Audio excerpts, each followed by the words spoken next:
Hey, sports fans! Coach Nick here, and welcome to the B-Ball Breakdown live show, coming at you as always on a Monday midday on the West Coast. And as always, I'm joined by Andrew Combo Salop to discuss the latest and greatest in the NBA in the preseason. The games are already upon us. It's kind of crazy, but here we are. Combo, how you feeling today? Doing well. Did some calisthenics this morning. Did a little bit of yoga. Took my son to school. All is well. Worked on some content. You should be very centered then, I suppose. Yes, I've been focused lately, Coach Nick. Focused. I've been all over the place this summer, and now it's back to fall, and I'm focused, man. Yeah, is the air crisper in New York? Nice. It's nice. I mean, I got a nice park next to me, which is, the leaves are falling. Oh, awesome. Right, yeah. Nice. Well, The leaves have yet to change here, but it's been actually very hot here for the whatever summer, the end of the summer we're getting. But nonetheless, the games have started. We've gotten a little glimpse into what we thought we might see with Cat and the Knicks. We've got the Lakers. We got two games to the Lakers, which was interesting because the first one did not have LeBron or AD. And I did the video on that. If you haven't seen it, check it out, because that's probably the most pure version of what JJ wants the offense to look like. And not that it's, better or worse with that, with LeBron and AD in there, but certainly if you're talking about player movement and really executing the plays like he wanted to from day one and got in there excited, we got to see that. And then we got to see the next game with them in there and how they are going to make that work. So I'll make sure to talk about that too. Great video, Coach Nick. I noticed in that video, they didn't seem all the way comfortable, though. I'd like to see NBA teams learn to catch on the downhill more. It was more like what they were doing, everybody was stopping, thinking, right? Even on the handoffs, I think that offense, it could get more fluid over the course of time. Yeah, I mean, without question, it will. I mean, listen, training camp is probably like 4 days. Right. So you got, 8 hours or whatever, probably get some stuff in there from scratch. Not easy to do. And if you're talking about indecisions and sort of, looking off, the Knicks are probably even further in that category, because at the very least, I thought that the execution of the offense was pretty good by the Lakers, at least in the game one. But it's interesting because the handoffs is such a really vital part of any offense these days. Mm-hmm. And even like installing, I'm basically installing what the Lakers are doing at a high school team in LA.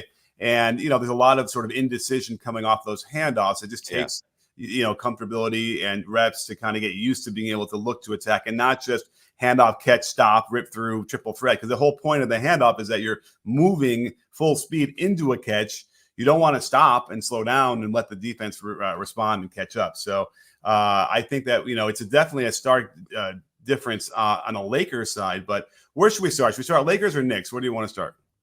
What are you feeling right now, Coach Dick? What are you feeling? Lakers or Knicks? We're prepared for both. Well, the Knicks are probably fresh in my right. brain. I was looking at it this morning. All right. I want to do a video. The problem is, the starters played very little minutes. And what's up? We see you out there. What are we excited for the Knicks and Knicks fandom? We got a lot of Knicks fans probably pouring in here. They were really excited about the video or about the prospects of a video. Okay. Let's do it. Yeah. I mean, it was great. I thought Cat looked very comfortable in that Knicks jersey, and it's nice to see them have a big that could knock down a deep three, that could attack a closeout. As much as I liked Hartenstein's game, they just didn't have that dynamic last year, and I thought it was really nice to see Cat in the Knicks jersey, and it looks good. Like, I think this is going to really work out for the best. Oh, okay. Well, I'm glad that you felt that way. I have worries already because even though they only had the 4 days. Already, though? I mean, did you see those glimpses, though, of him attacking a closeout? Did you see the deep three? You saw the deep three, right? So, I went through all the half-court possessions. Did he hit that three? I think I saw it on Twitter, but did he hit it in transition? Because it didn't pop up when I was watching. Oh, yeah. It was like he was kind of trailing, I would say. Yeah, right. So he trailed. So that's going to be exciting. He'll probably get plenty of those. It might just be a thing where no matter what, and no matter how we evolve in the game, the trailing five is always going to be open for the three, right? It just seems. By the way, McBride is really good at like big man type threes. I noticed that about him. What's a big man type three? Kind of like catch and shoot from the top of the key. You don't see a lot of like point guards popping to the top of the key and knocking that down with the way he does it. Yeah, he's like a very unique player. Well, I was looking at McBride. I actually went down back last year too because he shot 41% from three on a little over 3 attempts per game. I was a catch and shoot. I'm sure the catch and shoot was really good. Yeah, I mean, it's all really good. Yeah. The funny thing was he nailed one in the right corner, and he's got bigger hair now. So it was standing out to me a little more where the release is in the hair. which I don't know. I would think that would bother me if the ball is hitting my hair. I don't, I know. If you're playing good though, and you have something noticeable like that, I think it's beneficial for your brain. Right. And then, who was a really tough defensive guard that had the hair that stuck out? They finally cut it. Alfred Payton? Yeah. Well, Alfred Payton. I was always worried about that because the ball definitely hit his hair when he was on the way up. And I just felt like that would have been. Yeah, he could never really shoot anyway if he had hair right, or not. Right. Yeah, and, and it just has to be distracting. So I'm looking at McBride shoot it. And you know what? He's got like decent rhythm on the preparation and on the swing up to the set point. But he then hangs in the air and then, shoots it out like over the top of his head. And I was surprised to see that he shot as well as he did last year doing that. He has to jump really high to be able to then find some extra power that way. So I'll be interested to see if he gets like a bigger role and more playing time and this and that, like whether he can maintain that for another season or not at that much of an elite level. I'm instincts say no, but we'll see. All right, here's the interesting question though. What are you skeptical about in such a short amount of time watching? Right, good question. So Brunson and I only ask the good questions, Coach Nick, but go ahead. Yeah, well, so like a lot of 5 out. They did go down low. They have like a little shuffle screen for Cat. Well, they'll screen on the weak side elbow, and then he'll cut across the lane for the catch on the low post, and then they'll cut off of that. And he did it twice, where he threw the Jokic style sort of lofted lead pass to the cutter to the baseline. And it didn't go well either time. I think, I think Brunson got blocked. He got it. And by the time he got the ball, because it took a long time to get to him because he lofted it a little bit, they smothered him. I think it was a block. And then the same thing kind of happened with OG. Couldn't finish it either. So, but there's obviously when you get the ball to a player under the basket, that's good. You want that. And they'll probably convert more than they won't on those. Other than that, it was 5 out to the nth degree, like really 5 out. Ball wasn't penetrating below the free throw line much on those. And then, there was too many possessions where Tibbs is like pointing out, like, you're in the wrong corner and you're in the wrong side. You got to cut, and then by the time they got into it, it was like, 10 seconds left on the clock. So that was really what was concerning. And I know they only had 4 days or whatever, but I thought that should have probably looked a little bit better anyway. Yeah. For the Lakers, you were saying it's only 4 days, but for the Knicks, it's there's degrees, and the Lakers I thought looked more polished. They didn't have the same issues. They weren't taking as much time to start their offense. They were in the right spots to start, and they were getting into it better, in my mind, at least in the game 1. But let's get to our first super chat, because if you want to have our question answered, the best way to do it is over on the YouTube side with the super chat. It really helps us keep the show going. Really appreciate it. And Alan Tran is here. Alan Tran's the godfather of the pod. Been with us for a long time. Thank you so much, Alan. I really, really appreciate it. Great to see you. Great to start off the season with you. Enjoyed watching the new players the Golden State Warriors have got. Love Melton, Slow-Mo, and Healed. Golden State Warriors have some depth. They just need a legitimate number 2 guy next to Steph. Well, we could take a quick left turn to that. I didn't even read the question before I put it on there, but I didn't want to get too stale. I know you didn't get a chance to really peek at the Warriors game, right? Not much. Can I have one more Knicks point on your 5 out point? Yeah, I think just Cat needs to roll more. That's all. If Cat rolls, everything will be good with 5 out, which it's not really 5 out anymore, but you just need some rim gravity, if you will. And I think that, they're going to figure that all out, I think. But go ahead. Yeah, they'll figure it out. But here's what I'm worried about now is I know we talked a little bit about Bridges' fit, and I'm worried that he's going to get marginalized and not have just sort of be, but don't you think Randall takes away more Bridges reps than Cat does? Yeah, but what I've seen, what I'm sensing on how they're going to run this offense, I'm just worried. I'm worried that he's going to end up just sort of just having to wait for the ball and get the touch every 5th possession and, get a couple shots in there. Now, I don't know if he's going to get as much as he should be getting. I think they're going to have to figure that out, get him starting in different spots, maybe get him starting with the ball a little bit. That's my worry. Again, it could be way off, but that's what I'm sensing. I mean, if I look at the box score, I think Bridges will get more looks with the new look Knicks than the previous version of the Knicks were Randall. Well, okay, but to me, Randall's gone anyway. It's like it doesn't matter. I'm thinking about it even now. He scored 4 points, 2 for 5 in 12 minutes. So that was good that he got. It's not enough of a sample size. So a little bit more carefully. I don't know. It's just I got the impression. I'm like, wait, where is he? Is he even out there? Like that's where I felt like on a number of those possessions. So, but they could still figure that out. But between Cat and Brunson, they're going to run a ton of pick and rolls with them. spread. There's not always a lot of space because if Hart's out there, they're going to ignore him even if he's hitting. Who else was out there with them? I mean, in terms of guards, Bridges is the second option. I know, but his Bridges is a guard. Yeah. Not if Hart is out okay, there. I mean, if we're talking about wings, he's the first option wing. Yeah, well, they're going to have to figure some things out, get it balanced, figure out where they're going to be. And by the way, it could very well be once they get OG in the right corner instead of the left corner or vice versa, and they can start the offense, with 18 or 15 seconds left on the clock. Okay, then maybe there's some differences. I'm just telling you, it was like my spidey sense was tingling a little bit, and I'm worried about that. So I hope that they are too, and we'll take steps to make sure that he stays aggressive and involved. Yeah, I thought with Randall out, he would have even more initiation reps, right? More time with the basketball with this version. I don't think he did, right? I mean, in one preseason game, I mean, I don't know. I just it's just time to make all sorts of irrational hot takes. So I'm curious. I don't know if they have it here. Do they have it for preseason? If I do tracking, let me.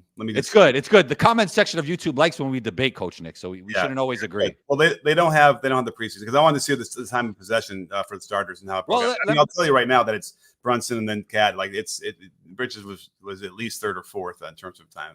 But I'm just talking about like roster fit. Like on paper, it feels like Bridges should have more time with the basketball in his hands, right, than the old roster with Randall there. Yeah. I mean, it should, but then, Cat is getting a lot of those touches too, that maybe more touches certainly than Hartenstein got. So, it's That's true. That's fair.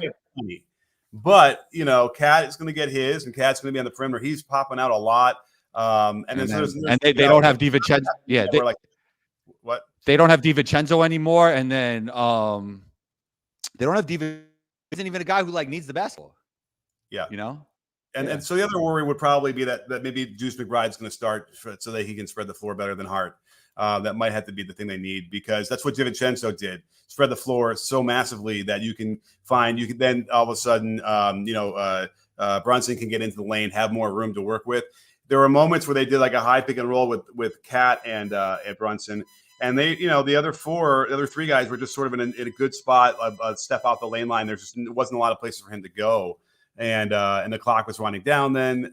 So they have their work cut out for them. And, hopefully they'll have the next week or two or a week and a half of the preseason to kind of refine some things now that they've seen some stuff on the hard court, on the games. So just be wary of Knicks fans. This might take a month to figure out. Can you hear me? Yeah. I kind of cut out earlier, but I hear you. So let's get to the super chat. Okay, so the super chat. Alan wants to know about Golden State Warriors. Now, listen, Melton is a journeyman player that's fit in nicely wherever he's gone, and I'm not surprised to see him be a little bit. He was pretty aggressive moving in their offense. He's not going to start. Obviously, Wiggins is going to come back, and I think that's the spot that Wiggins will take. So he'll be able to come off the bench and attack bench units. So he'll be even better than what we saw in the first game against the Clippers. And, Slow-Mo fits in it well as well because of the IQ. He really understands how to move. Hield also looks like he should be able to fit in and play that Clay role really, really well. Lots of pinaways, lots of coming around fast, catching shoots, a lot of playing off of Steph. So, yeah, we should see, the Warriors question is really, really interesting, right? Because there is a version of the Matrix where they could be really dangerous if they can get everything kind of lined up pretty perfectly. But there's also a lot of question marks and a lot of possibilities of Kuminga. Is he ready to do this? I was watching one of the things where, he's supposed to come off a handoff on the left wing and it was open. His man was trailing and yet he cut back door anyway. Well, where did they end up running into? Steph Curry, who was coming around because Curry knows he's going to get the handoff and slide in behind and then he's supposed to get the pass. So that's he's still kind of not reading as well as he needs to on that stuff. And also just sort of letting the offense flow. So the backdoor cut, I think for him was, I'm going to get a shot off of this. I want to shoot it. But you can't backdoor if your man is a step and a half behind you in between you and the basket, right? That's not when you backdoor. You backdoor when the guy's trying to slide in and steal the handoff pass, right? Or he's inside you and up, and then you can backdoor. So those are the things that I don't think would take very hard to learn. And this was more of a willingness to see okay, I just want to let the offense flow for me. I'll get my shots. I'll eat when I need to. Don't worry. But don't force cuts because then you're going to run into Steph. Yeah. I could tie this in kind of to the Cat thing. Like during the regular season, Cat's going to have huge games, and the same for the Warriors. Kuminga's going to have huge games because they're just so talented. Obviously, Cat's a more talented, more generational player than even Kuminga, but it really depends on how these players fit in the playoffs, and that's what you're speaking to. Like, can they win a championship with these guys as their main guys? And Alan even mentioned they need a legitimate number two, and Kuminga probably has to be the guy to step up to be that legitimate number two. Well, I mean, Wiggins in theory has the experience to already plug that into. You think Wiggins or Kuminga could be the number two on a championship team? Well, I mean, if they can get Wiggins to play like he did when they won the title. Yeah, remember he was like their best defender, or second best defender. Yeah, and he was shooting well from three. He was a real threat, like, you know what I mean? Like, so yeah, that's sort of the criteria you kind of need to be that number two in that, that clay mode that they had. Then Kuminga would have to be number three, right? Yeah, it's probably the better fit for him anyway. But either way, Kuminga is still going to need to develop a lot this year to make a deep run in the playoffs, which is possible. He certainly will get a lot of reps, and that's good. I don't think he'll get the kind of treatment he got in the years past where he was in and out, never got like steady. He will have steady role minutes, opportunities. That'll all be pretty steady for him this year. So that's what's going to be the key in theory to unlocking what he needs. Yeah, he's definitely going to have to step up. And he's complained about playing time in the past. So this is a year that he's going to get plenty of it, and we'll see what develops. Right. So that's going to be key. And then Hield, could have a career year as well. I would anticipate him being able to play. So they got to figure out some lineups too, whether or not, because Hield start, they might like him off the bench, but like there's some question marks, and they got to get Wiggins back on the court. He didn't play at all last week. Slow-Mo is the rare player that's not a great shooter, but could probably fit into any system because he's such a good basketball player. Right. And, he's not always completely slow. He has those moments where he can kind of get to somewhere he needs to be. It's not like athleticism has ever been an issue for him on the court. It's like he's a really good basketball player, like really good. Yeah. So he'll anchor a bench unit pretty well as well. So that'll help. But, they're going to need some support with him defensively a little bit. And so they'll have to spend the first, 25 games really just experimenting and figuring out stuff. So Warriors fans, you might have to be patient. You have to be patient, I think, in the beginning. And but then I also can feel like, they can get that tuned up and then go on a run in the middle of the year. So stay tuned for something like that. And then cue the, we can't stand Curry, shouldn't be coaching. And then, my God, he's a genius. Look what he's done. Like that's going to probably happen twice this year at least. So be prepared for all of that. Kerr always he doesn't get the credit when they play well, and then he gets kind of like criticism when they don't play well. Yeah, and he deserves as much credit. He deserves as much credit as anybody in that organization. He is the guy that unlocked Steph. He's the guy. It was funny. I was watching it at the park. I tweeted it out. I was watching a pickup game, and 90% of the shots are threes. Do you see that are you playing pickup these days? Yeah, of course. Yeah. Are you doing twos and ones? Yeah, well, that's the analytics on that is crazy, right? So maybe you should shoot a lot of them. And that's a problem because twos and ones, okay, yeah, I get it, threes, but like it just if you want to, you have to get good threes. You have to get driving kicks, post up kicks, whatever. But instead, it's just like standing around and then jacking them up. And none of the guys that I was watching like really had form good enough to do that. So it's like I wouldn't want to play in a game like that. It would be terrible. And it already is. I haven't played in pickup in a long time, but it would be like. I knowing how difficult it would be for me to get into that game and how much energy it is at this age, you had to watch guys, just jack up threes would be disheartening very quickly. So yeah. The point being was that was going to make the connection to what we were just talking about on the NBA side, jacking up threes. Warriors jacking up a lot of threes. No, I don't know. Anyway. Well, let's get to another super chat we have here from King Jaffe Joffer, another friend of the breakdown. Great to see you. Thank you so much, King. When Doc crashes another ship, the Giannis to Golden State Warriors for Kuminga/Wiggins package is the most obvious next big deal in the league. That is interesting. Well, what do you think? What are your feelings about Milwaukee this year? I think Dame's going to be in better shape, and I think Giannis will play with a chip on his shoulder, and I think they definitely will be better. Do I have them above the Celtics or the Knicks or even the Sixers? Probably not, but I wouldn't bet against those two either. I mean, they could be really dynamic in the playoffs if they figure it out. What am I missing? I'm looking through the NBA app for when they play, and and the first time I see them play is on the 10th. Is that right? Are they out of town or something? Why are they playing? Did I miss a game? Oh, they lost one game. I missed that. I must be like from yesterday. Did they play yesterday? No. Yes, they did. They lost to the Pistons. Yikes. You know what? I have to check that. I totally, Sunday was a weird day for me. Yeah, I mean, listen, Doc is it's well documented on this channel, right? That we're concerned, and yet, right, they have pieces, right? They have some of the old gang, and they have some new guys they can plug into there. So, I don't know. I don't feel great about it. They've certainly been out of the conversation.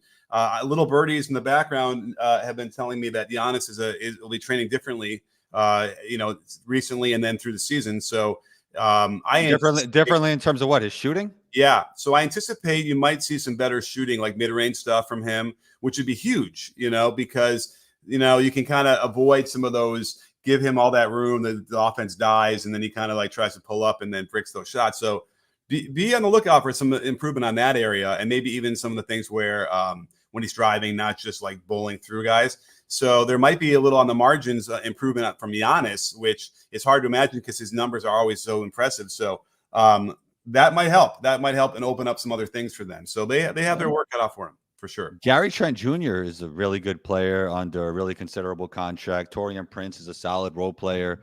Pat Connaughton is still there. I mean, they got solid depth. And yeah, I think, they have the personnel to be really good in the playoffs. It's just, can they put it together? Can Doc get it done? I think Doc is actually the X factor here. Yeah. Based on what we saw in Philly, I don't have the most confidence he's going to really get everyone on the same page.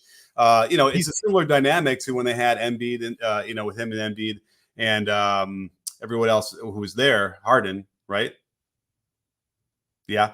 And so this is sort of similar, Dame and Giannis. And so the question is, how much control is he going to have? What can he get him to do?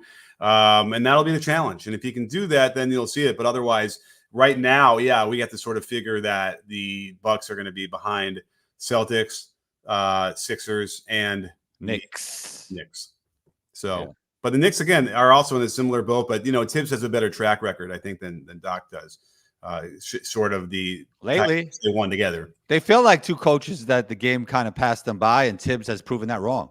Right. But let's get to the question or the super chat in terms of the trade. Let's just say that it's not going well at all. Doc hasn't figured it out. It's 40 games in, and they've won 16 and whatever they are, 16 and 20, whatever that is, right? Not great. Tough. Maybe they won't make the playoffs or whatever, looking like that. So he's sort of surmising there'd be a trade. Giannis to Golden State for Kuminga and Wiggins. Now, obviously, the numbers, they might even have done them because Wiggins has a decent sized contract, which you need to be able to trade back for someone like Giannis. I don't know. Would you want Giannis on Golden State? Of course, but why would the Bucks want Kuminga and Wiggins for Giannis? Right. That's in one part of it. That's not valuable enough. Yeah, of course. I mean, I think Giannis and Steph could figure it out. They would have to play Giannis and Draymond together. I don't know. I mean, when you get Giannis, I think you kind of defy the fit when you're like a top 5 NBA player, right? Like you just try and get a guy like that. I mean, well, let me ask you this: does Draymond now command spacing, having shot 40% from three last year? No. Like, and that's the thing is the reason why he shot 40% from three was because they're all wide open pretty much. And I would imagine they're not. It would take him another season. He doesn't shoot high volume though. That's another reason. What? Right? He doesn't shoot high volume. So yeah, I think he shot 3.5 a game or something like that. Right, but let him shoot those to make him pay. But they didn't really make him. They made him pay on the shots. But I have a feeling if I went back and charted it, you'd still see so many. What if he shot that percentage and he shot 5 or 6 of them over the course of the regular season? By the time the playoffs come, I mean, well, I think that's the difference, and that's your answer. I think as far as does he command gravity? It's probably a function of volume as well, right? If you take 2.5, 3 a game and shoot well, like it still won't drag him out, and then his neck can get in the way of the other cuts. Right. Now, if he can, and by the way, we heard Kerr say this. He wants to shoot even more threes, and he wants Wiggins to shoot more threes, and he wants everyone. So be on the lookout. I think that the 3-point frequency in my mind kind of stagnated, didn't continue to grow, and maybe even went down from the height of the Rockets. The Rockets were like over 50% 3-point frequency at their height when Harden was there, I believe. And I don't think, I mean, I could check real quick what it was last year. Let me just look. Teams. Shot death. My guy Bob Ryan always talks about, who's been on the show a bunch of times. You remember Bob Ryan, right? Bob Ryan's the best. Yeah, he is the best. He always talks about like this has ruined the NBA, the amount of threes that teams shoot. Well, it's a combination though, because I understand what he's thinking. And I watched the game last night. What was I watching? I watched the Lakers game live, and there's a moment there where they missed, like they went back and forth missing threes, like sort of in semi-transition or transition. And I get it. Like when they're breaking that up, it looks like a pickup game. You don't want to pay for that. Like I understand that. So that's part of it too, is shot selection.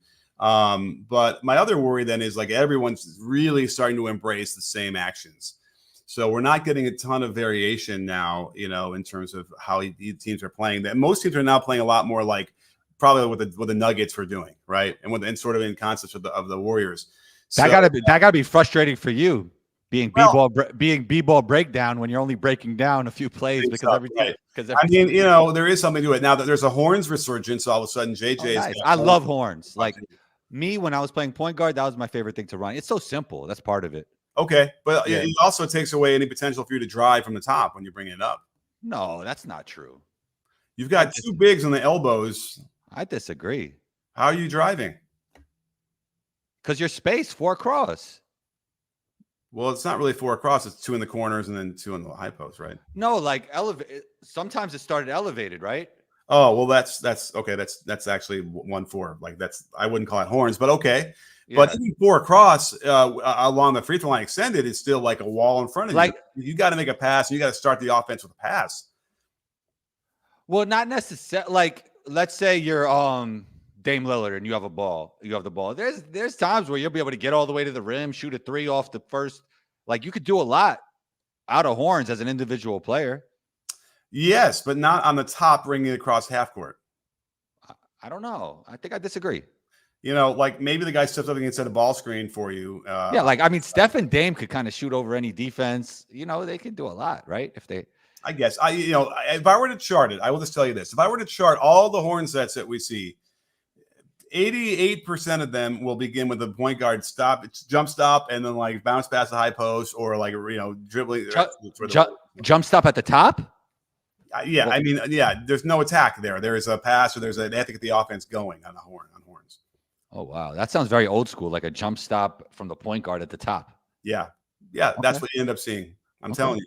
I mean, whatever, not a jump stop, but they'll just stop and they'll feed it to the high post. That sounds archaic.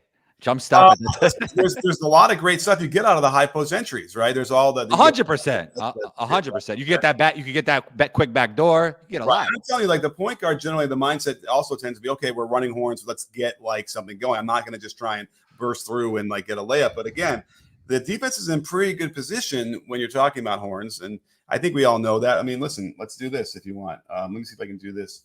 Can I do this? I've been doing it on my Zoom. Will they let me do it via Wi-Fi? Probably not. That's too bad. Let me see if I can do this real quick. Live TV. Can I do share screen? What if I go like this?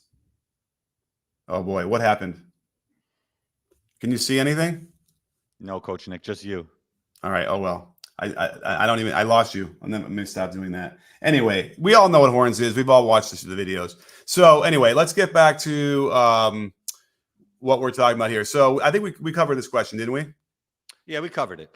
Yeah, I don't know. You don't even think it makes sense for Golden State, and I think we both agree that it doesn't make sense for the Bucks, really, right? Yeah. I don't like the fit really with Golden State anyway. I mean, he could. I guess Giannis would play the 5, and but thank you for the super chat. We appreciate it. Alongside Draymond. All right, let's do Jada Race. Thank you so much. Coach, love your channel. Because of you, I've learned so much more about b-ball. Oh, well, thank you. I appreciate it. My Pistons have gotten better. Do you think JB can unlock their O? So JB getting fired from Cleveland is still one of those things that I would love to get more information on. It's Donovan wasn't happy. Okay, so I guess that's what happens. Donovan isn't happy. Yeah, that's the modern NBA. He did a great job, I think. Bickerstaff. Yeah. I mean, he did everything and more than they needed him to do in that position, in that role that year. And you don't just, I mean, to fire the guy, like maybe you have a meeting between Donovan and him and hash it out a little bit. I don't know. I'm blanking. Who did they bring in Cleveland? Gosh, someone's going to tell us, and someone's going to be mad at us for not knowing. I should know this, but Cleveland. I'll tell you right now. It is Kenny. Oh yeah, of course it's Kenny. My fault. Kenny Atkinson. So he did a great job with the Nets during their time. Talk about another guy that should have gotten fired. Yeah. But KD did not give him, whoever it was, did not give him a chance. Maybe in a similar vein here. So yeah, JB will definitely make him better. There's no question. And then maybe they're finally starting to put enough stuff together. The injury stuff is going to go away from them, and we'll see Cade Cunningham have even more of a breakout year. I'm ready for him to take command of the stage, but the only way he can do that is by winning. They got to win. I mean, they're going to win more than last year. Jaden Ivey had Sure. Oh my God, they lost 26 in a row at one point last year. Right. It was and Monty. Jaden question too, because they won 14 games. So obviously they're going to win more than double that, I'm sure. Cade Cunningham All-Star season loading. I would love. Yeah, I mean, listen, he should be able to put up the kind of numbers you need from that. I mean, let's look at last year's numbers real quick for Cade Cunningham. I mean, Jaden Ivey had a good first game, so maybe he could step up. I know he was having some issues with the with coaching last year. They weren't even playing him. Yeah. In the beginning. No, I know, and he's good, and he had proven it before. So it was all very. They were playing Killian Hayes over him, Coach Nick. Yeah, well, I like Killian too, and he didn't play that well either. And so, what do you like about Killian's game? Oh my goodness! Now I got to rack my brains to remember. Wow, it's been so long since I've seen him. I mean, last year, I might be in the same. He doesn't really strike me as the end of the Pistons last year. It got to be so frustrating. I'm like, I don't want to watch this. He doesn't strike me as a Coach Nick player. Like he's not really good. Yeah, he's not really good on offense. Like he's okay on defense. He can't shoot. I mean, I'm remembering now, even going back to when he got drafted and coming in the league, and what I liked about he had a lot of height. Yeah. Yeah, but he'll have to prove it again and see if he can, if he's mastered some other skills now and can do that. But Cade last year was 22.7 points a game. And let's see, 7.5 assists, 4.3 rebounds. I would like to see that get up. But again, the atmosphere, the whole vibes was terrible around the Pistons last year. I don't know what was going on with Monty, but again, if they can get, they'll get those guys back in better shape. And I think Bickerstaff will be able to do a better job. So, anticipate 28-30 wins. I bet you with the Pistons. Again, not a playoff team, but they should be a lot more fun to watch. So we'll see. The issue with Cade Cunningham has always been the players surrounding him, which sounds like an excuse, but at Oklahoma State, he never had proper spacing. And he's one of those guys who's a point forward type player, great passer, 3-level scorer, but he's a guy who likes to have the basketball in his hands, and you need shooting around a player like that. And neither of those organizations have been able to do that for him. So yeah, I hope they can. So you never know if he's streaky to all streak. But we'll see. And I'm looking at anybody else. Tobias should give them another boost and be able to space the floor a little bit better too. Killian Hayes is with the Nets, I think now. So hopefully he gets some opportunity. Okay. Oh, there you go. All right, let's get to our next super chat from Alan. Thank you, Alan Trent again. Thank you very, very, very much. Really appreciate it. Hey, Coach, is there a head coach in the league right now that infuriates you with their playbook, play calls, and overall coaching style? It's like everybody is so similar now that like I gotta rack my brains to think like who really frustrated me now, because they're the Dwayne Caseys, those kind of guys used to drive me nuts, because they would just sort of hadn't really evolved as much as they needed to. But if let me look. I mean, just I don't know, just maybe like just Billy Donovan. Do I love like what they do offensively? Yeah, I mean, that's probably like sort of similar to everybody else. Let me look. Anyone else? I mean, listen, like Rick Carlisle also has changed my mind too. The way what he did with the Pacers last year, I loved. And I don't know if I always love the way he coached. So that's definitely a big one. Budenholzer is doing nice things with Phoenix. And I didn't watch the whole game, but I did see a little bit where they were like they had Booker set a screen for Durant with Beal in the right corner, and on the short roll to Beal. Everybody, they collapse. He kicks it to Booker, wide open three, boom. Like that's great stuff. Probably we didn't see enough of that last year, but then again, they didn't have the right kind of health, so they didn't have them all together to get those stuff. So maybe Budenholzer has a chance to kind of make another jump in my mind and get back to being someone you want to watch and someone you want to watch coach. Anybody else? What about you, Combo? You have any reactions to any of the coaches around the league? Bud used to frustrate me. Like he never wanted to adjust in the playoffs, even though he won a championship. Like some of the stuff he used to do used to be kind of frustrated. But Yeah. the coaches I really do like are Nick Nurse, obviously Spo. Yeah. There's a few other guys that I really like, but I think to get to that point, you have to be pretty good. Mm-hmm. But yeah, it is a copycat league, like you say. At the end of the day, Yeah. they're doing a lot of the same stuff, and also I feel like it's a more player-run league than any before, right? Don't you feel like coaches used to have more impact on the games? Yeah, well, I mean, a lot of they're trying to play read and react flow, so they're not calling plays as much or all the time, and so, but that's where you get to see coaching too, because there's a foundational, influence that you got to have so that they're not taking advantage of that, and you're getting good shots, and that's where it separates the top, 10, 12 teams from the bottom 12. Is that the bottom 12 teams, they're giving them slack, they're giving them the concepts, and they're just taking advantage of it and taking terrible shots. Like yesterday, I was working on Saturday with the high schoolers, and the first group we went through drills on with get action and handoff action, and that's all I'm going to teach. Help with this one high school I'm working with, and the first group was great. The ball was flying around the court. They were moving, they were spacing, they were cutting, and then the second group struggled a lot more with that. And part of it was skill level was a bit lower in the first group. But part of it could have well been that they were more concerned about getting their own shots more than finding the best shot. And that's a mindset you got to influence well, even at the NBA level. Yeah. As I mentioned before, I'd like to see teams play with even more flow. Like if you had a team with supreme talent that also played real read and react basketball like EuroLeague, Golden State Warriors definitely had some European influence on it. EuroLeague influence on it, but if a team embraced that even to a higher level, I think they could have an advantage over the rest of the league because it's a unique look compared to what the other teams are doing. And I even mentioned with the Lakers, some of that stuff looked good, but it was too much ball stopping. I think less ball stopping from these teams could make for a team to get a competitive advantage. Yeah. It's funny. I've always wanted to do this. I never did when I interviewed coaches. Would be the question would be for all of them, is there a perfect offensive attack, and had you seen it? No, because everything has its pros and cons, right? Yeah, but sometimes you might see something for you, what you like, you're like, whoa, this is what I'm talking about. It could be at whatever level, and you've seen someone doing it. And the funny thing for me, it would probably end up looking more like the Globetrotters than anything else, because it's high post entries, which I really like. High post, I think that ends up putting that space, spread the floor, but also gives you triangle. Triangle was a lot of high post entries, right? Oh, you can do the high post. The triangle has a whole high post section. Yeah. But certainly, and you're right. Pinch post had a lot of that on the secondary option after the low post. So, but guys sprinting around, cutting while the ball's under the high post. You can picture even Lou Alcindor, Kareem Abdul-Jabbar in Milwaukee waving the ball around at the elbow while they're just flying around, and he just boop. And then, but that's a lot like what you see when they do the weave with the Globetrotters. So I would probably think that would be when my answer would be something like that. The ball is half-second touches, just boom, boom, boom, boom, boom, moving. And when it does drive, it's on attack, on a catch right away, drive, boom, kick. So that's the kind of thing that I think really gets me excited when you start seeing the ball really move. And the team that really was doing it the best, I thought, even the playoffs, was the Pacers. They were really making that ball move, and I hope to see more of that. And hope to see them with a more polished, more experience. They win some more games. How about Team Serbia?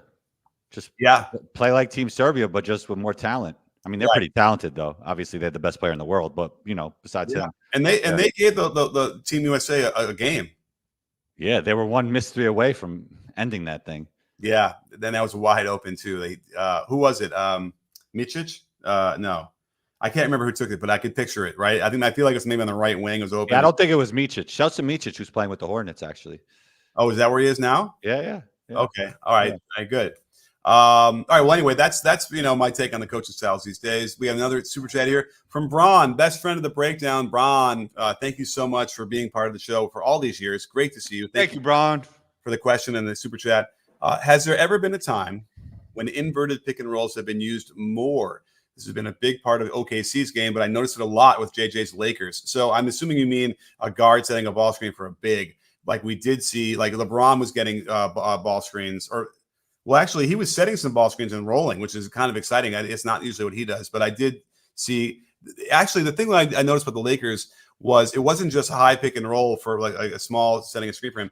He was coming off like a handoff into ball screens, which is what we saw in the first game on the basic offense. That's going to be exciting if they can get LeBron attacking on the catch into like a ball screen. Amazing. So has it been used more? Like, yeah, probably not. Like, I think we're now getting really to that positionless basketball, right? Where we're getting, Booker setting screens for KD, which is novel. I don't know if I would have, pictured that in my mind if I'm looking at my, bingo card. But that would work pretty well. We see Murray and Jokic inverted pick and rolls, right? They go to that often at the end of games. And Murray's actually really underrated, just rolling and finishing. Yeah, I mean, I still see more like the handoffs to Murray come after he screens in the crunch time stuff. But yeah, you can, with Jokic, you can do anything you like and mix it all up and have anybody screen anybody. So for sure. Mm-hmm. So yeah, this is probably now the era, especially because we're combining the intense skill. Like back in the 70s, there was a little bit of a notion of like positionless, but you would still have 2 or 3 guys that didn't dribble well, well enough where you'd say, okay, run a pick and roll. Whereas now the development of skills for everybody has gotten to the point now where, yes, the 7-foot Kevin Durant, who would have been a center and who never got touches on the perimeter, is now like the premier perimeter player in the league. Yeah, I was watching, Will Chamberlain's an all-time great. I think he's a top 5 NBA player ever. But, man, the way he dribbled and shot the basketball was like – it was just so. Yeah, I saw the same thing maybe. Yeah, I was like, whoa, things have evolved. But he had a really good fadeaway. So he had a little touch in specific instances where he could do it. But you'd see him, he like wouldn't jump and he kind of push it and then pull the arm back right away. Right. It wasn't fluid. And then he looked down, kind of slapped it when he dribbled. Yeah.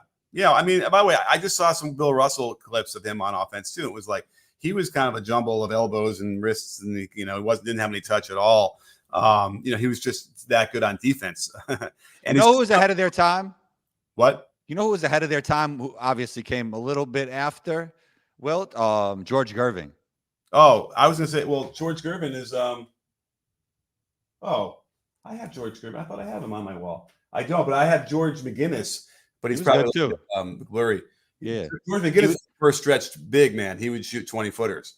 Yeah, so, he played in the ABA and the NBA, right? Yeah.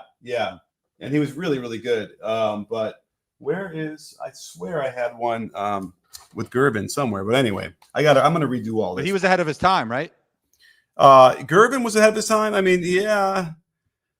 I mean, he was sort of in his time. Like there was a lot of those really good smooth scoring, forward kind of players. Remember he was like 6'10" though, right? Gervin was not. He was like 6'7". Really? You look it up. I've stood next to him, but Gervin couldn't have been more than 6'7".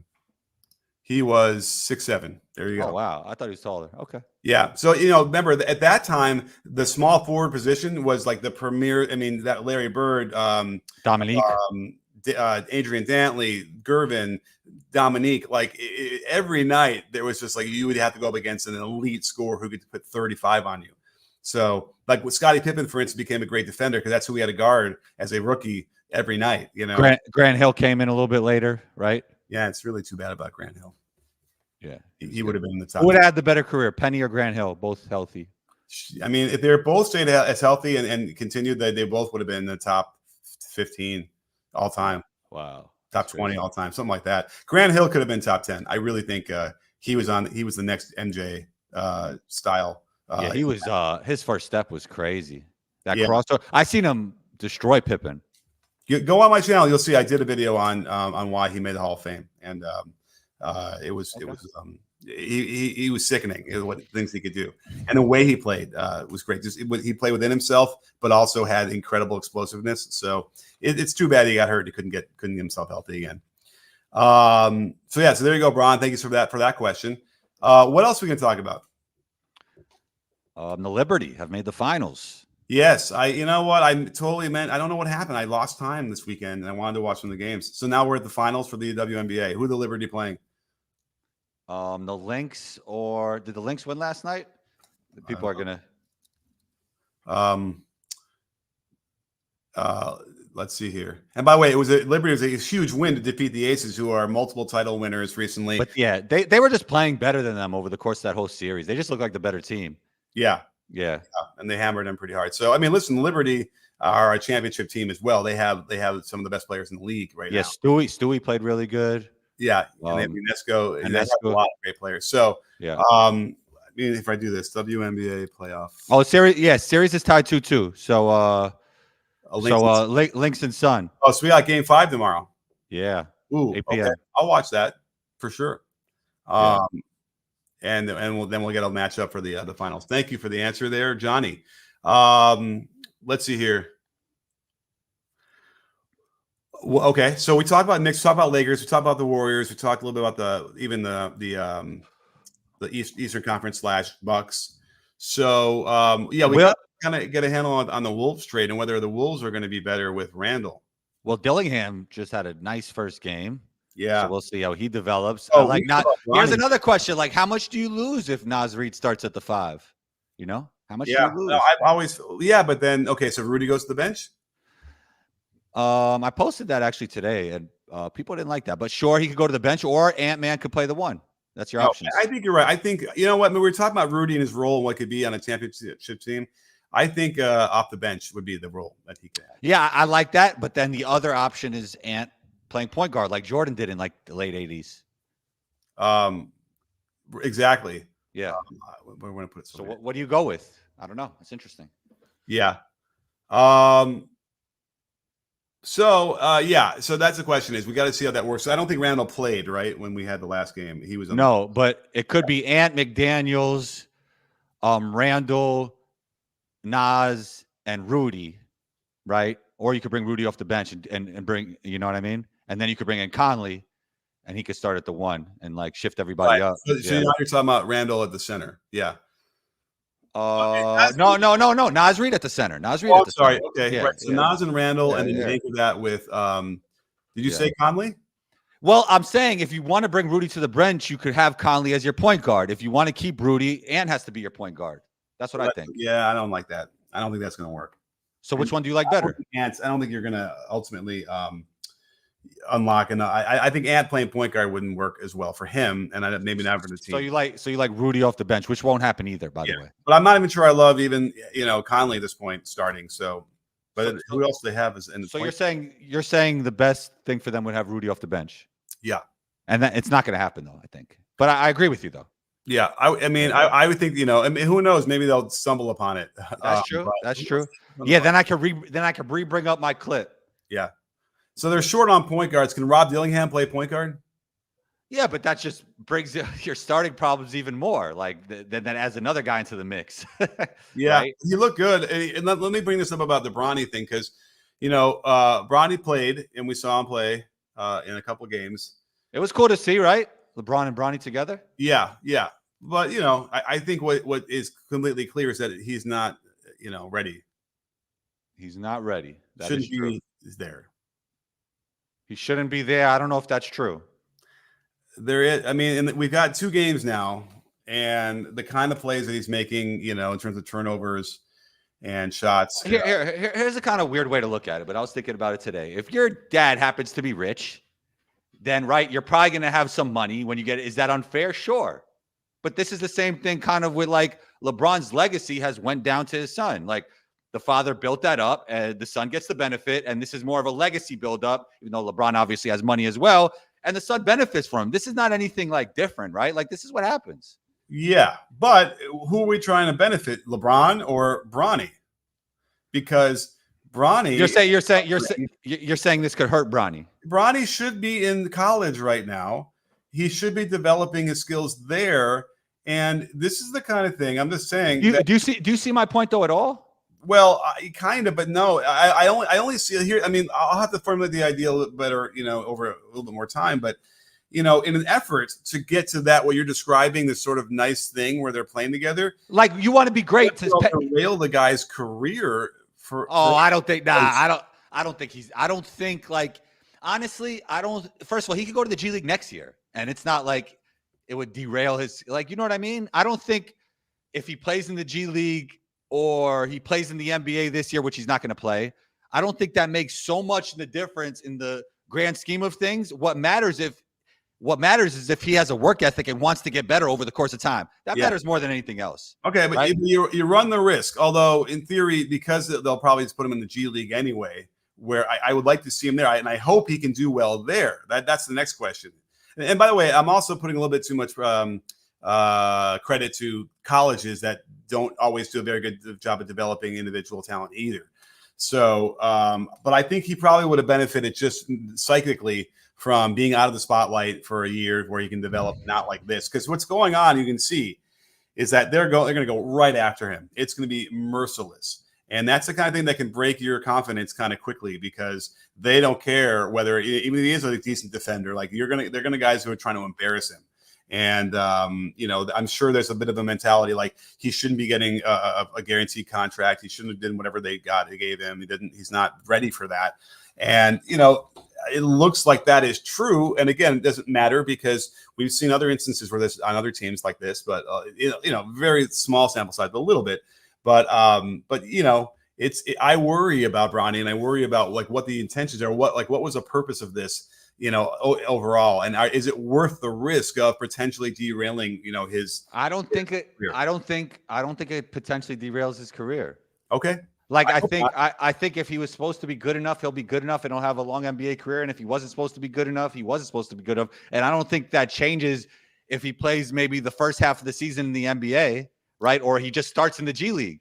Fair enough. But there is a long list of players that kind of got there and through bad fit, bad culture, bad whatever, not quite ready. Like that's Coach Nick, though, a lot of players use that as an excuse and they just weren't good enough. That happens a lot too. And I think you just answered my question. Okay. That's your opinion. I'm just saying. Yeah. And in my opinion, having, that's another conversation. Decades seems to be what we know. Yeah.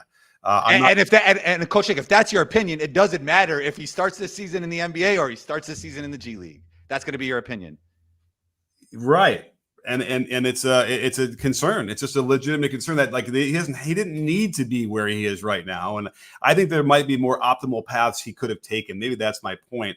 And you're right. Can he continue and still get on that same path eventually?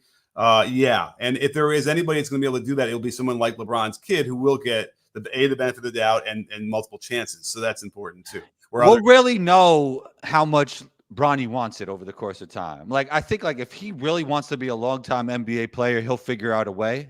And if he has the work ethic, he'll figure out a way to be in the NBA for a long. And if he doesn't, if it's not in his heart over the course of time, only time will tell, I think it's up to him. Right. Time will tell. And, and then there's the predictions. On the other hand, he looks good, by the way. Yeah. He was like all over the place. Lots of energy, defense, offense. The offense looks good. He was moving in the offense even more than I thought he was. Now we'll have to see if there's a reversion or not after several games and whatnot. Like my worry is, they get slapped in the mouth the first 6 minutes, and then now how does LeBron react? Is he going to junk it and be like, yeah, we got to go back to whatever we were doing. I'm going to take control of this, or is he going to stick with it, knowing that it's going to generate a lot of great shots, which it did. It might even make D'Lo be better than we expect him to be in some weird way. He had a moment, he had a run in that game last night where he looked really, really good. And that's what happens. We kind of get entranced by that, and then it doesn't always sustain. But when they have movement like they do here, D'Lo can actually get his passing going. That'll open up things for him driving. So, I'm encouraged. But JJ is going to have to take every ounce of that coaching mind control stuff he has to keep them all on that same page. Let's see. We have a couple of other super chats as we wrap this up, I think. So we let's see here. We have another one from King Jaffe Jopper. Thanks so much, King. I'm okay with it, but Bronny definitely feels like an accessory to LeBron's story more than anything else. That's a pretty good way of saying how I feel. This seems more like this is LeBron's thing, not Bronny's thing. And thank you for the super chat, but I'm what's the point? I don't know. I mean, I think that's the point. The point is when the parent wants it more, to the detriment of the kid. Is it that? No, but that's where I think we split ways. I don't think it's a detriment. Okay. Yeah. I mean, if he's not ready to do what he's doing now. So the idea when you say that, I think we can agree with that, is then maybe he should be somewhere else. Now, if the answer then is the G League to develop, great. That's where they're going to put him, right? And that's what he'll develop. So, okay. So maybe that path is okay. I don't know. Yeah. I mean, what if he just gets his moment with LeBron, first 20 games he's there, he goes to the G League? Would that make the difference if he continues to be an NBA player or not, than him just starting out in the G League and never being in the NBA? That's my point. I don't know what your point. I don't get it. Okay, if he plays the first 20 games in the NBA, no burn, right? But then he goes to the G League for the rest of the season. Is there any difference between him just staying, being a G League player from the beginning? I don't think there's any difference. Well, during those 20 games, he would have been getting runs. He would have been getting better. He would have been getting more experience. This is what he needs. You can find ways to get better during the course of the season if you're not getting playing time. I don't know. I mean, it's hard to substitute actual playing time in games against top competition to, for anything else than 2-on-2 and after practice or whatever you do. All right, let's say one game. He gets his photo op with LeBron, and then he's back to the G League. All right, fine. But again, it's all, it is a little bit unorthodox and strange, and I just worry, the psychological part of this game is extremely important, and I wouldn't want to mess with it too much. But we'll see how tough he is. All right, here we go. Alan Tran, thank you so much, Alan. Objectively, if you take away his last name, Bronny wouldn't be in the league, so that's fact. But this will affect the Lakers, not at all. Another fact, right? It won't affect the Lakers on the court because, I just don't think they got him in there. Even JJ said something about like whatever he had said. It's like that was the time to put him in together. Kind of felt like, they just wanted to get that to happen independent of like whether they are trying to win. But when it does kind of win these games, like in the regular season from game one, they're not going to mess around with like, oh, we'll throw them out there, let them play together. I don't think that's going to happen yet until Bronny's more ready. Now, you're saying they might throw him out there for just to do it, just to have it? Yeah, like they just did last night. They'll do it in the regular season. Yeah. All right. And then put him down in the G League. So you think they want to play, he'll be up for the first week and then go down? He'll be back and forth, but I think mostly he'll be in the G League. Okay. Yeah. I mean, listen, if he's back and forth and they throw him out there and it looks like it did the last couple of games, that is concerning. You're saying that it could like leave a lasting impression in him forever? And it could. It certainly could also affect the games they're playing, depending on how long he's in there for. And that might get worse. Okay, they throw him in there for like a minute and a half. Like, okay, then how's Bronny going to feel at that point? Then he didn't do well, and he's only in there for a minute and a half. Like, I don't know. It's all concerning to me. Now, will it have a long-term effect? I don't know. Maybe not. Maybe they'll laugh about this a couple of years from now. But I'm concerned, and I think that it's founded in something in reality. And we'll see. Maybe it won't matter. Yeah, I think he'll be all right. Okay. Well, I'm glad that you do. You know what? I think it could be all right too. I had to give it odds. I don't think it's 100% for sure it'll be all right, but there's definitely a path where it could be fine. Like he'll take his lumps. He'll get better, and he'll actually be able to do it. Now the only problem is that like at this stage of people's lives, even though he's young, would you be surprised if he becomes a star? Yes. Like the stars you see who are stars at 23, 24. Probably look better than what he did at his age in the NBA.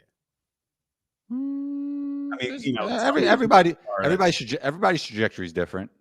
Yeah, but again, if you're just talking about, it would be a massive, naturally unique situation that really it might not have happened before. I mean, in the comments, somebody give me a name of a guy who became a star. I mean, like a star who like really struggled. Well, we have to give him a whole first season. Like, especially like if it is the G League, we have to see him in it for a season in the G League, right? I'm willing to say that this will be a struggle for Bronny this year in the NBA in those games. How about I don't think that's a hot take. I think I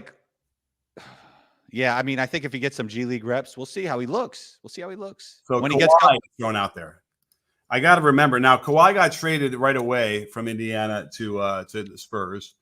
And then, he played 24 minutes a game, scored 8 points a game, didn't shoot well. He shot 49% from the field, which is good, and 37% from three on low volume on a really good team. So, that's interesting. Now, that said, just like, Bronny isn't going to get 24 minutes a game anyway, no matter how you slice that. So that tells you something about Kawhi's ability anyway, right? Jimmy Butler. I remember Jimmy Butler in Chicago as a rookie. He was tough. Like you could tell right away. Like did he really not play? Like the numbers aren't going to be rough. But let's see. His rookie year in Chicago, he played in 42 games. You're right. He only played 8.5 minutes. Okay, and he scored 2.6 points a game. So I love to look at that because by the next season, he was playing. He played every game. 26 minutes a game, and it was fine. Did Brunson and Jokic destroy their rookie year? Yeah, Jokic might be the other a good example. But let's see. How about Brunson? How about SGA? I mean, these guys were all good, but yeah, Jokic, I mean, he averaged double figures his okay. rookie year and played 21 minutes a game, which is actually pretty good. You know, they averaged 10 points a game in only 21 minutes. Yeah, it's funny. He still didn't even have a buzz at that point. Yeah, I'm also looking at the field goal percentages too, which they're all across the board kind of like pretty decent, you know, and pretty close to 50. And a lot of times when you see guys who are way over their head and struggling, you know, their field goal percentage overall is like 39, you know, 38, 30, 40. So that's the other thing. But okay, so good. Van Vliet, I mean, we can all look at these. Butler, I'm actually surprised. I guess I had forgotten that his original, you know, his real rookie year when he only played half the games was not much. Although I bet you can still see glimpses. So the question then is, are you going to ever see glimpses this year of Bronny in an NBA game where he can do some things? I would love to see that. Hope he does. But you know, it's an interesting comment. I don't have a lot of confidence that he'll be anything like that. But all right. Well, I think it's time to wrap it up. I think so too. Well, as always, great show, great spirited discussion, back and forth. I love it. And anything else you want to plug this week? Combos Court, wherever you listen to podcasts, COMBOSCOURT, 1-2 Combo on Instagram, and you can catch me here on B-Ball Breakdown. So subscribe to B-Ball Breakdown. Yes, on YouTube. Yeah, and watch all the videos twice. That'd be awesome. Thank you. Okay, well, that's it then for the show. Thank everyone for being out there. Nice audience today. And don't forget, sports fans, at B-Ball Breakdown, we're not a channel, we're a conversation. You in? Are you in, Combo? Yes, sir.